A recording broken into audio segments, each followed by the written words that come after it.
Hello, જય શ્રી કૃષ્ણ માસી. કોણ બોલ્યું? અરે ભાવેશ બોલું. ઘણા દિવસે યાદ આવી તને માસીની દીકરા. યાદ તો કરવા જ પડે ને માસી. આજે એક સારા સમાચાર આપવા માટે તમને ફોન કર્યો છે કે મારા ઘરે દીકરીનો અવતાર થયો છે. સરસ લો. પણ બેટા તારે આગળ એક દીકરી નથી? હા માસી. હિંમત ના હારતો હો દીકરા, ભગવાન આવતી વખતે તને દીકરો દેશે. માસી, એક સ્ત્રી થઈને તમે દીકરીના જન્મ વખતે આવા શબ્દો વાપરો છો, દીકરા દીકરી વચ્ચે ભેદ કરો છો, તો આ સમાજ જોડેથી તમે શું અપેક્ષા રાખો છો? અને એક વાત કહી દઉં માસી, કે મારે મન દીકરો અને દીકરી બંને એક સમાન છે, અને તમે પણ આ વાત સમજી જાઓ ને તો સારું છે.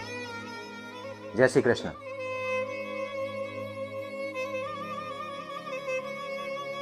જે પુરુષોને દૂધી, કારેલા, કંકોડા, ટીંડોળા આ બધા શાક પસંદ આવવા માંડે ને એટલે સમજી જવાનું, કાં તો એનું બૈરું સુંદર હે અને કાં તો ખતરનાક. જેવું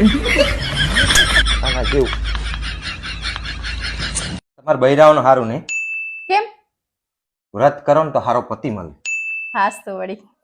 ચાલુ ભગવાન અમારા માટે જ આવું કોઈ સેટિંગ કરવાનું ભૂલી ગયા લાગે. હારું, એક વાત પૂછું? હા પૂછો. તમે બધા બૈરાઓ વ્રત શેના માટે રાખો? પતિની આવડતા વધે ને એના માટે. ઈ તો ખાલી તમે મૌન વ્રત રાખો ને તોય વધે. સાંભળો હલા, હા બોલ ને. હું રાશિફળ જોઉં. તમારા નામવાળાનો આજનો દિવસ કેવો જશે? ચલો ને આપણે જોઈએ.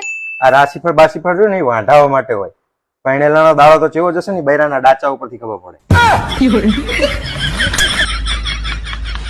મારા પપ્પાને ફોન આવ્યો તો તેમને 10,000 ની જરૂર છે.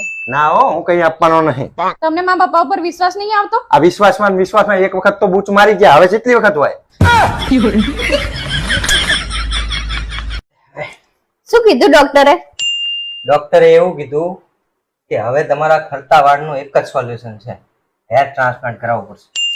જે હેર ટ્રાન્સપ્લાન્ટ નો ખર્ચો 2 લાખ રૂપિયા કીધું.